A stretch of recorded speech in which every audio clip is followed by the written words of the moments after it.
até um ano atrás, 2 anos atrás, se você falasse em governo global no Brasil, todo mundo ria da sua cara e dizia que você era um teórico da conspiração. Mas assim, quer dizer, não adiantava a massa de documentos, a massa de provas que você apresentasse, todo mundo... No Brasil é o seguinte, você diz qualquer coisa que sai um pouco do cotidiano imbecil da classe média baixa, você é louco. Quer dizer, o mundo que existe no Brasil, o mundo no qual as pessoas acreditam, é vamos dizer, aquele círculo, né? Aquele horizontezinho de visão de um homem de classe média. Isso em todas as classes da sociedade. Eles são intelectuais, empresários, comandantes militares, são todos assim. É a história do sapo no fundo do poço, né? O sapo no fundo do poço pergunta para ele o que é o céu, ele diz que é um buraco no teto. Esse pessoal é assim. O que quer que escape do buraco onde eles estão enterrados, eles não enxergam e negam e riem de você se você informa que existe. Agora está aí o novo presidente da União Europeia, Herman Van Rompuy, e já disse, 2009 é o primeiro ano do governo global. E marcou como data do advento do governo global a próxima conferência sobre o clima em Copenhague. Porque a maneira de você introduzir mudanças políticas revolucionárias hoje é completamente diferente do que era umas décadas atrás, ou na primeira metade do século, onde os camaradas faziam revoluções, davam golpes de Estado, né? O Mussolini fazia lá marcha sobre Roma, essa coisa, tudo isso está ultrapassado, né? Eles viram aquilo que mais funcionou em matéria de golpe de Estado, que foi a eleição do Hitler na Alemanha, né? E ele foi eleito para a maioria da população e foi fazendo todas as modificações de maneira inteiramente dentro da lei. Quando a lei não dizia o que ele queria, ele mudava o sentido da lei e pronto, continuava dentro da lei. E os caras estudaram muito isso e adotaram isso como processo universal. Então hoje, você quer instituir um governo global, você não vai fazer uma revolução e tomar o poder no mundo, né, e impor pela força ao mundo inteiro. O que você vai fazer é simplesmente se utilizar de 1001 pretextos técnicos, geralmente incompreensíveis à população para ir criando certas mudanças legais que, no conjunto, cria uma nova situação de fato. E essa nova situação de fato é o quê? O governo global. Quer dizer, até ontem existiam então, as nações soberanas, com os seus governos, suas constituições, etc, etc. De repente, uma conferência de clima. Note bem o que é isso, pô. Eles disseram assim, é uma Assembleia Constituinte Mundial? Não, é uma mera conferência de clima. Como é que se introduz um governo mundial? Isso é simples. Você introduz um imposto mundial, né, e uma administração, gerenciamento planetário do clima. E pronto, isso aí tem poder de polícia sobre o mundo inteiro e fica constituído o governo global. Tudo isso, inclusive, dando uma impressão de irrealidade. Parece que não está acontecendo. É tão louco que parece que não está acontecendo. Mas, vamos e venhamos, o nazismo também não foi assim? Quando chegava aqueles camaradas aqui em Nova York dizendo, olha, sei lá, o alemão está matando o mundo judeu, está aqui no campo de concentração, ninguém acreditava, todo mundo olhava para você e falava, você está louco, tá? Você é teórico da conspiração, está inventando coisas, essas coisas não acontecem. Né? Quando, com relação ao comunismo, pior ainda, quer dizer, quando se contava o que estava acontecendo na União Soviética, todo mundo chamava você de louco. Né? O tal do Joe McCarthy, por exemplo, que nunca falou mentira nenhuma, tudo que ele disse é verdade a respeito do comunismo. Não chamaram o cara dos piores nomes, chamam até hoje, pô. Mesmo depois de tudo comprovado, quer dizer, a coisa mais revoltante do mundo é a incredulidade do idiota.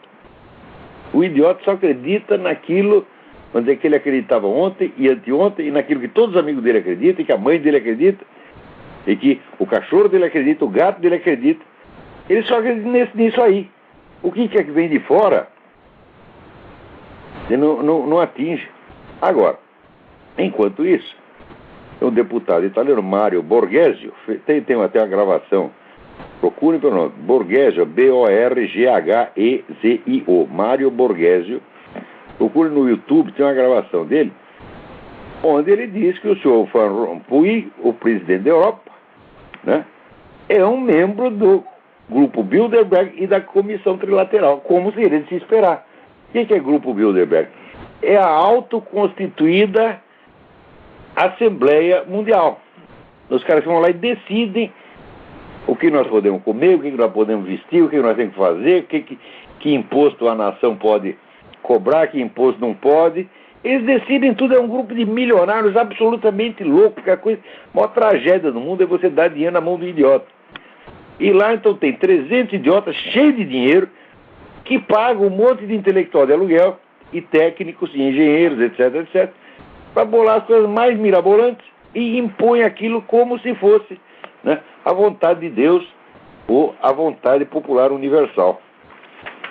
É assim que a coisa está hoje. Agora, a gente avisa os fulanos, escreve. Quem, pessoas que estudam o negócio, estão sabendo o que está acontecendo, a gente escreve, avisa, né? Aí chegam os idiotas e dizem, teoria da conspiração. Ora, o maior argumento, a coisa mais profunda que esses idiotas são capazes de alegar contra o que eu digo é, Você imagina, você estuda, ajuda um monte de documento, tá? Isso não vale nada perto do É uma coisa de idiota mesmo, né? Agora, olha aqui, também está avisando. Né? Vocês leiam no Mídia Sem Máscara as matérias do Zé Nivaldo Cordeiro sobre o Confecom, que está aí, então, inventando, vamos dizer, controle de imprensa, essa coisa toda. Tudo isso está sendo planejado, gente. E sempre o pretexto é o contrário. É sempre a mudança, o change, tudo vai ser para melhor, e nós estamos democratizando, né? Democratizando quer dizer o seguinte, ele diz, não, a mídia atualmente pertence a empresas particulares, isso não é justo. Tem que pertencer ao governo, porque o governo pertence a todos. Não tem aquele cartazinho, Brasil, país de todos. Você não sabe que aquilo que é do governo, você manda lá. Sabia que você manda na Petrobras, você manda nos fundos de pensão, né? Você manda todo o superávit primário, meu filho, é tudo seu, sabia? Né? Então, com base nesse argumento de que é tudo seu, eles tomam tudo para eles. E se você reclama, fala, não, nós estamos democratizando, agora é seu, agora é do povo brasileiro. Né? Por exemplo, as terras que o MST invade, você não sabia? Né? Pertence a todos. Agora experimenta entrar lá para ver se tudo não leva chumbo. Né? Agora que o Obama vai lá na conferência do clima, né?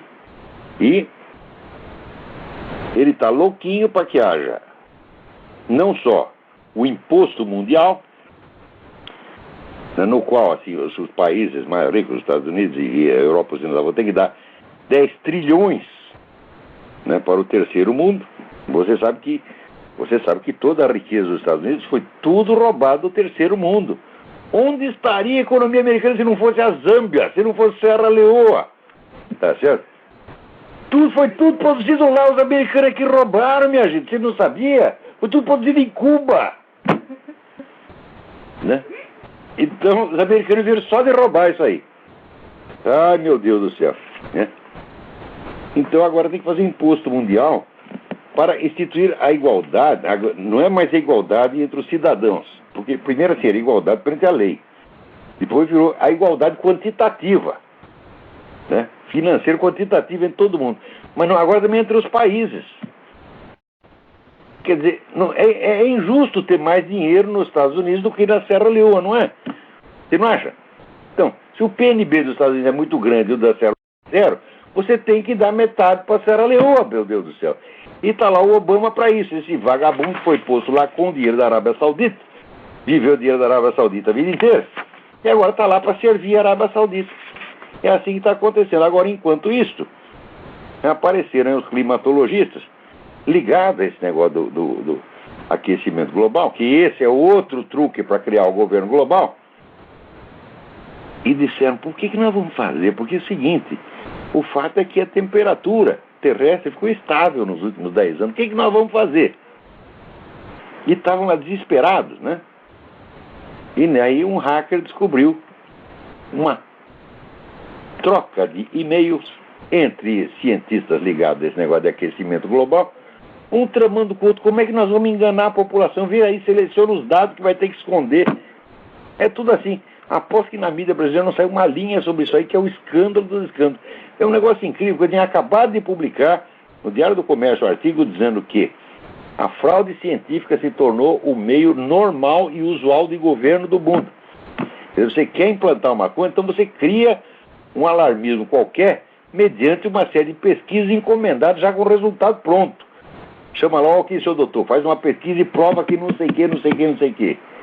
Daí o senhor doutor fala, mas se não der certo, tem que dar. O resultado tem que ser esse. E os caras aceitam. Né? Tudo quanto é universidade, instituição de pesquisa, está tudo sendo vendido para essa gente tudo se vendendo para essa gente do Bilderberg, é uma coisa impressionante. Eu tinha acabado de escrever um artigo sobre isso, no dia seguinte vem essa notícia que o hacker descobriu mais de 3.000 páginas de conversações altamente comprometedoras entre esses caras que estão vendendo o aquecimento global para o mundo. Agora,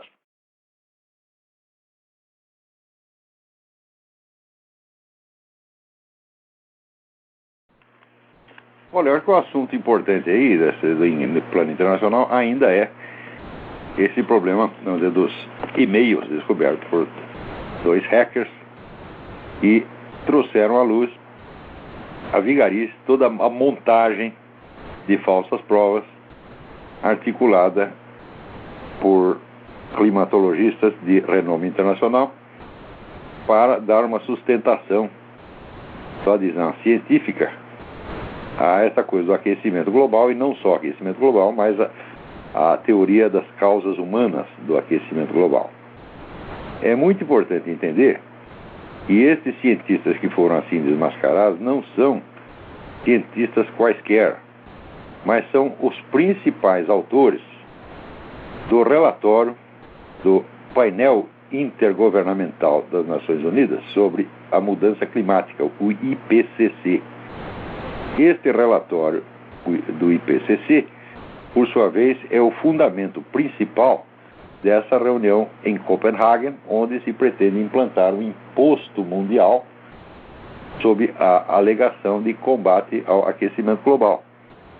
De modo que nós estamos, vocês devem se lembrar daquela emissão do Lord Christopher Monckton, que foi inclusive reproduzida ali no Mídia Sem Máscara, né, anunciando claramente que a implantação deste imposto global é já automaticamente a implantação de um governo mundial, porque não há imposto se você não tem meios de forçar o pagamento do imposto. Quer dizer, se não há um órgão policial para fiscalizar o pagamento do imposto, então o imposto não existe.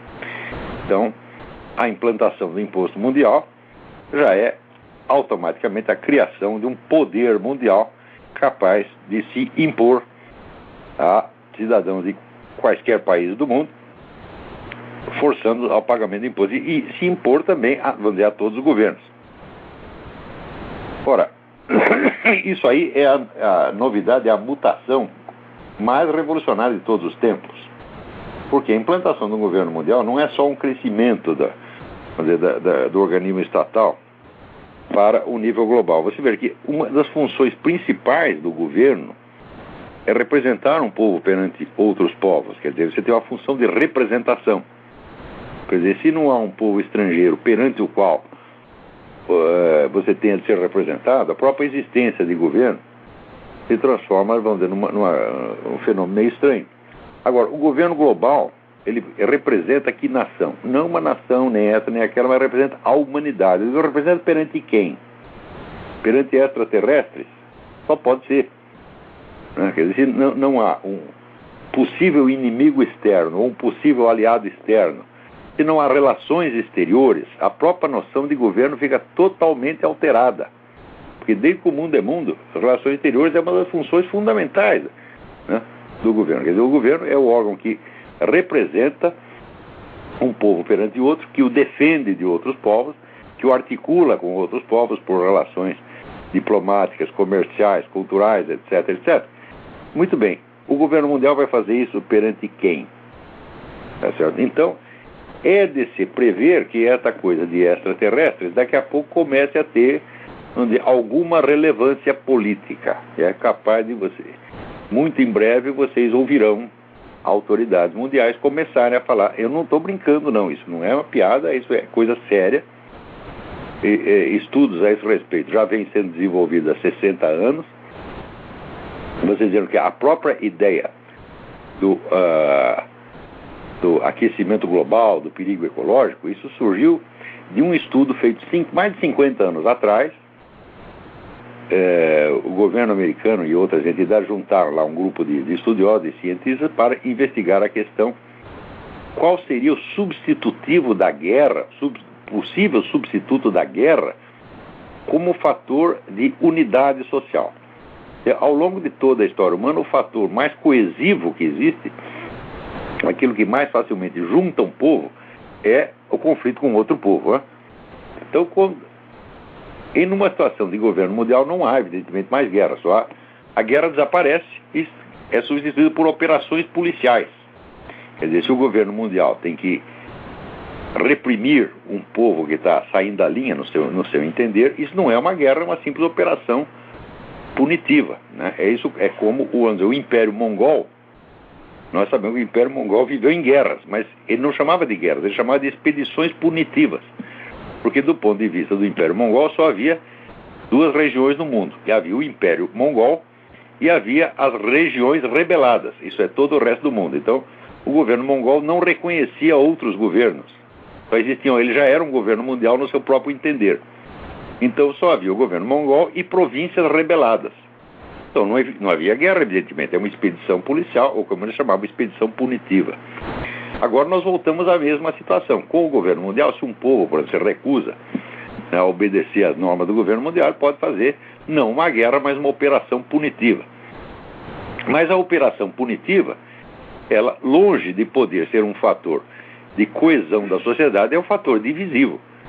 Tá certo? Então ficamos sem a guerra como um fator de coesão da sociedade. Então, reuniram esses cientistas, né, uns 200 mais ou menos, e eles publicaram um negócio que ficou conhecido como The Iron Mountain Report.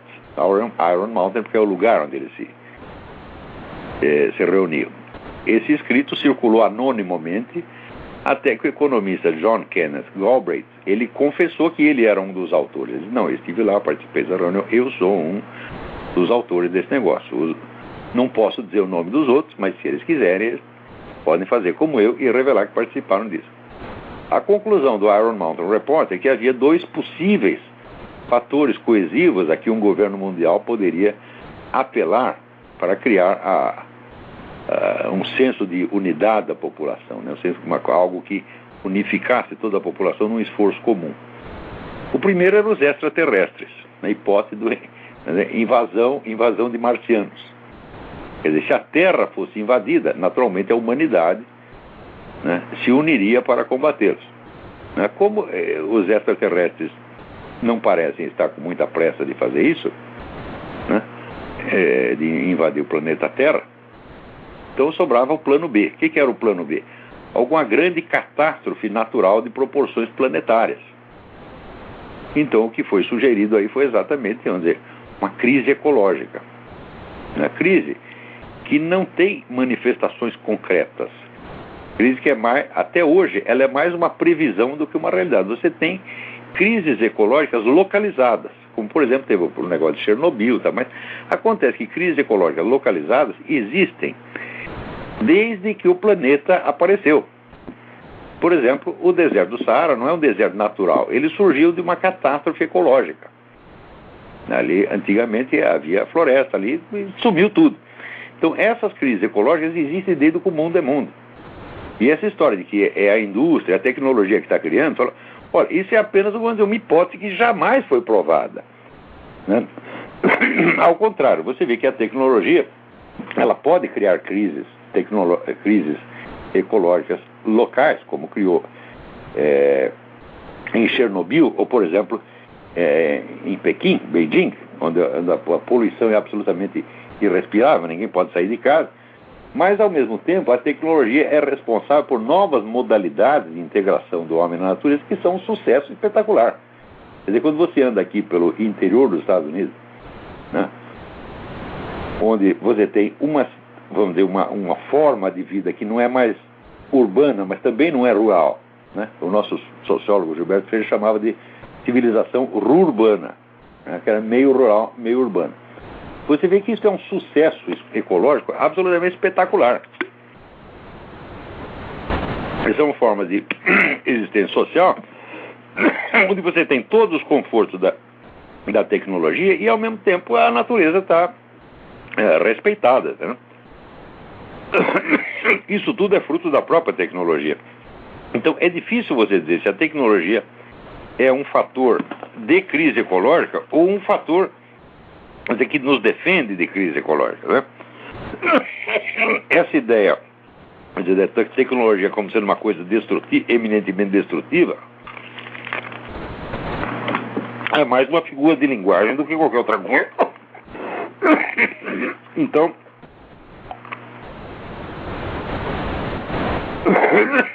o que nós temos aí, vamos dizer, é a medida mais revolucionária de todos os tempos, que é a implantação de um governo mundial, que vai não apenas centralizar o poder em escala planetária, mas vai mudar a própria natureza do fenômeno chamado Estado.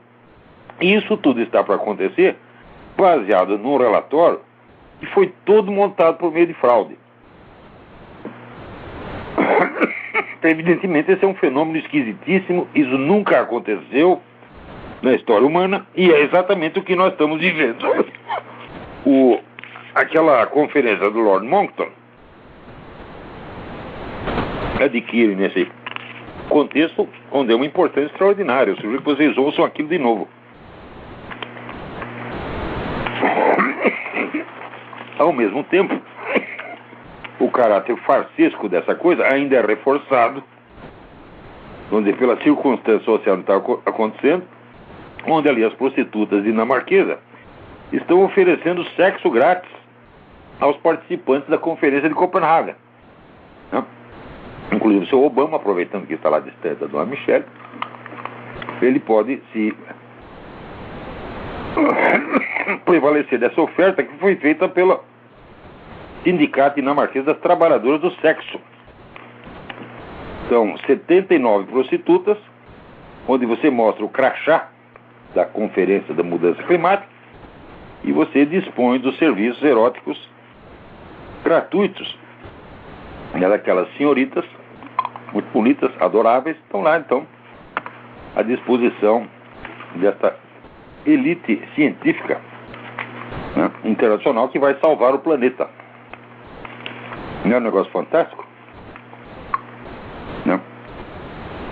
Agora, aqui o Halley Barbosa me escreve, aqui ontem a Rede Globo, que lidera o alarmismo e todas as táticas de esquerda do nosso país, mostrou no Fantástico porque o CO2 é o grande vilão do pretenso aquecimento global. Por meio de uma repórter e painéis gráficos, ela dizia: veja este gráfico da variação da temperatura através dos tempos. Agora veja esse outro do aquecimento do planeta durante blá blá blá blá blá. Quando sobrepomos um gráfico ao outro, vemos que eles são praticamente iguais, o que quer dizer que a Terra está aquecendo mesmo. E que foi no período da Revolução Industrial que isso começou. Esse gráfico é arquiconhecido,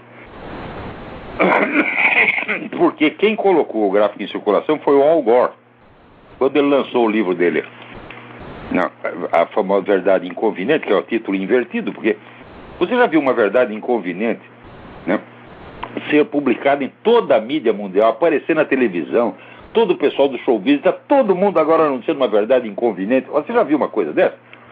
Quer dizer, essa é a própria, né, inversão, essa é a coisa mais conveniente de todos os tempos. Quer dizer, esse pessoal em Copenhague, eles estão, vamos dizer, lançando na conta dos países, na conta de débito do país, a maior nota fiscal de todos os tempos. E são vários trilhões de dólares que vão ter que ser coletados. Quer dizer, por que nós temos que pagar esses trilhões de dólares? Sabe por quê? Porque aquela meia dúzia de vigaristas da Universidade de East Anglia, que é esse Dr. Philip Jones, Keith Briefer, Michael Mann e outros, né, combinaram entre si de falsear os dados para subscrever esse alarmismo do aquecimento global. E é por isso que tem que pagar. Quer dizer, é a criação de uma autoridade mundial com um poder extraordinário, é o lançamento do maior débito de todos os tempos, tudo isso em nome de uma empulhação total. Porque ao mesmo tempo que os caras estão fazendo isso, os próprios apóstolos do aquecimento global estão confessando que eles estão perplexos porque a temperatura do planeta está estacionária e, na verdade, até diminuiu nos últimos 10 anos. Isso saiu na revista Spiegel, né? Olha, climatologistas estão confusos pelo intervalo do aquecimento global, que é um intervalo de apenas 10 anos. Você faz há 10 anos que não aquece nada, né? Mas nesse mesmo momento, todos os caras estão confessando que o problema não existe e estão coletando trilhões de dólares para resolver o problema que eles mesmos estão confessando que não existe, né? E enquanto isso, né, a mídia está colaborando ativamente para a manutenção dessa mentira e sobretudo, você pode procurar na mídia brasileira, você vê que nenhum jornal, noticiário de televisão, comentarista está associando uma coisa com a outra. O chamado, né, como é que estão chamando aqui? Climate Gate, né? É o Climagate, né? Então, estão chamando. Ninguém está associando o escândalo da Universidade de East Anglia com o encontro de Copenhague. E o encontro de Copenhague com a instalação do governo mundial. Eles falam como se fossem coisas completamente separadas umas das outras. Não. Os argumentos que justificam o lançamento desse imposto são exatamente aqueles montados por esses camaradas que acabam de ser denunciados como vigaristas. Agora, contra quem você vai recorrer contra o governo mundial? A quem você vai apelar contra o governo mundial? Tem uma autoridade superior? Não tem. Então acabou, você sabe que é empulhação, sabe que é vigarice, mas você vai ter que aceitar. Então, quer dizer, o governo mundial, automaticamente, ele cria, vamos dizer, a autoridade incontestável, indiscutível. É impossível desobedecer. É impossível ficar contra. E você não tem uma outra autoridade a quem recorrer. Você vê, entre outras monstruosidades que tem o governo mundial, vem o fim do direito de asilo. Porque se no seu país, você é perseguido no seu país, você não tem contra quem recorrer, não tem a quem recorrer, você pode pelo menos fugir para outro país e se colocar sob a proteção de outro governo. São um dos direitos mais antigos da humanidade. Você vê, durante a Idade Média, quando o pessoal dizia que tudo era tão horrível, se um camponês tivesse um conflito com o senhor de terra, com o senhor feudal, ele simplesmente juntava seus trens e ia para o feudo vizinho, cujo dono era obrigado a aceitá-lo, desde que ele fizesse o juramento de lealdade. Quer dizer que o camponês estava garantido que ele não ficaria sem terra. Os sem terra são uma criação da modernidade, os sem terra são uma criação da Revolução Francesa. Antes não tinha sem terra, por quê? Porque todo senhor de terras era obrigado a aceitar o camponês que viesse de outra terra. E se não sobrasse mais lugar nenhum para ninguém, tinha sempre as terras da igreja, que era aproximadamente 30% da área total, que era de cultivo livre. Então não havia, durante toda a história do Ocidente, não houve um sem terra antes do advento da bendita Revolução Francesa. Ninguém ficar sem terra era a mesma coisa que, passarinho sem asa, não existia, né? Então, era o quadrado redondo. Então, isso aconteceu ao longo de toda a história humana. Então, os sem terra são invenção moderna. Ora, quer dizer, esse direito de você ser recebido numa outra terra e protegido pelo governante ou pelo dono daquela terra, que é um dos mais antigos da humanidade e que existia numa época em que nem mesmo existiam ainda os estados nacionais. Quer dizer, os senhores feudais já respeitavam esse direito antes do advento dos estados nacionais. Esse direito vai acabar. Você tem um problema com o governo mundial, você vai pedir asilo político na Lua? Quer dizer, aí é bom que os extraterrestres nos invadam logo para você poder pedir asilo em outro planeta. Né? Tá. Então, esse gráfico que o Globo mostrou é o gráfico do Al Gore. As duas linhas, né? Vamos dizer, a da variação da temperatura, né? E o dos fatores tecnológicos que supostamente é causar, eles, de fato, né, as emissões de CO2, de aumento da temperatura e emissões de CO2. De fato, as duas linhas coincidem quando superpostas. Só que quando você põe as datas corretas, né, você vê que as variações de temperatura antecedem o aumento das emissões de CO2. Então, o gráfico demonstra exatamente o contrário do que a Globo e o Al Gore estavam dizendo. Isso já foi denunciado no mundo inteiro. Todo mundo sabe que é assim do jeito que eu estou falando. Agora, no Brasil, a Globo, que tem 75% da audiência, pega essa velha mentira já desmascarada, só que no Brasil ninguém sabe que foi desmascarada, e pode vender para vocês a mentira requentada. Porque como ninguém sabe que a coisa já foi desmascarada, então você engole de novo, e de novo, e de novo, e de novo, e de novo. Estão entendendo o que é viver no Brasil? Viver no Brasil é ser feito de trouxa o tempo todo, o tempo todo.